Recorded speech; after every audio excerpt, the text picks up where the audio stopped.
Coming up on Better, plan your weekend with us. Renee is co-hosting and she has some picks. Plus, planning a Valentine's Day party. Our friend Lemore Suss is here to give you some great ideas. And talking about ideas, why not bake a sweet treat for your Valentine? The girls from Modern Pastry are showing us something delicious. Your Friday is about to get better, starting right now.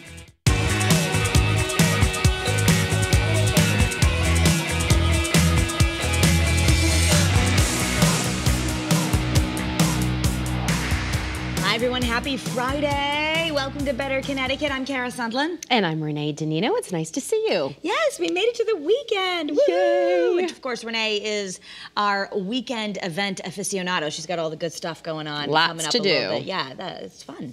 All right, so it's also Go Red for Women Day. And this is a time where in American Heart Month, a lot of women are wearing red. Yeah. We've got little red and hearts in there just to stand together and really raise awareness. I don't know, I posted on my Facebook page if some of you didn't see the story, but there's this new test that they recommend a lot of us be getting. And, you know, people don't realize, but 1 out of 3 women die of heart disease. It's the number one killer of women, 10 times more than breast cancer, which shocks a lot of people. And I think because you see in movies or in certain stories that typically you think it's a male or an older gentleman that would get a heart attack. That's not the case. It's a killer for women, and we have to take it seriously, and we love you. Yeah. So wear your red today. Wear your red. Go red for healthy behavior commitments. Yes. Absolutely. This is such a sweet story, and I hope that people find it. A little girl lost a doll from her father who is in the military. Yeah. And this doll is special because it actually has her dad's voice programmed into the doll. Now, her dad I don't know, she was with them and she lost it somewhere between Hartford and Atlanta. So if you see this doll, if you can help her out, we got to get it back to her. And the report said that she was on a Delta flight with her mother. And could you imagine her dad's in the service and that's what keeps her company? I know. And this is, again, so it was at an airport that she lost it. The video, or rather the picture is going viral. Yeah. So if you look for that, you're going to be able to find it. And maybe if anyone knows where this little doll is, we can get it back to little Kenley. Wouldn't that be nice? The coronavirus already has a lot of people upset. I am on edge. But the Royal Caribbean ship has, with a dozen quarantine passengers, has now docked in a city out of New York, and they're talking about the coronavirus perhaps spreading in a cruise ship. That is so scary. Could you imagine now? There are, I guess they're saying there are 12 Chinese nationals aboard who may have the coronavirus, and they started exhibiting symptoms aboard the ship while it was cruising in the Caribbean. So they're sanitizing. The Royal Caribbean has issued a statement that they're participating in the quarantine. They're making sure everyone gets screened to the highest level.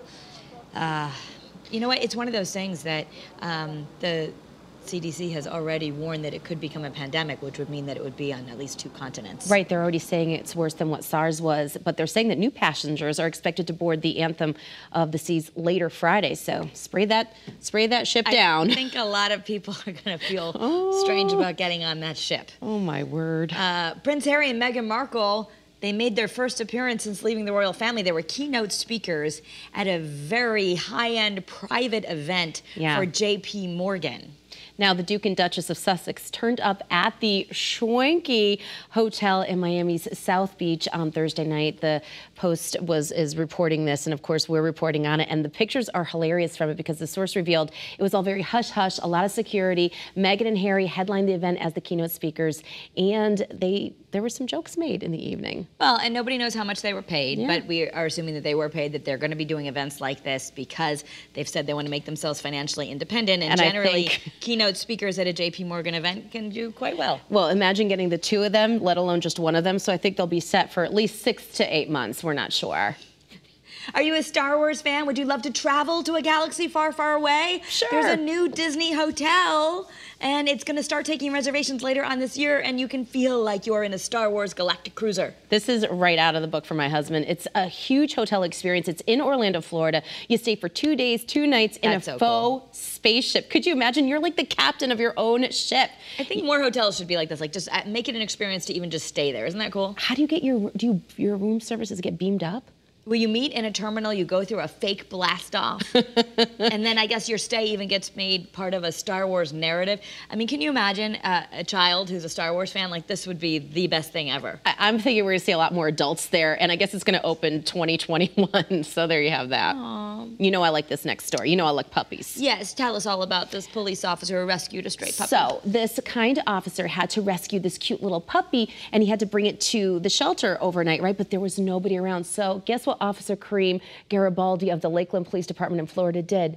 Yep, he stayed with the pups. He stayed there the whole night. He drove his patrol car. It's a pit boxer mix. And with no number or contact, he decided to just sit there. And he's going viral on social media.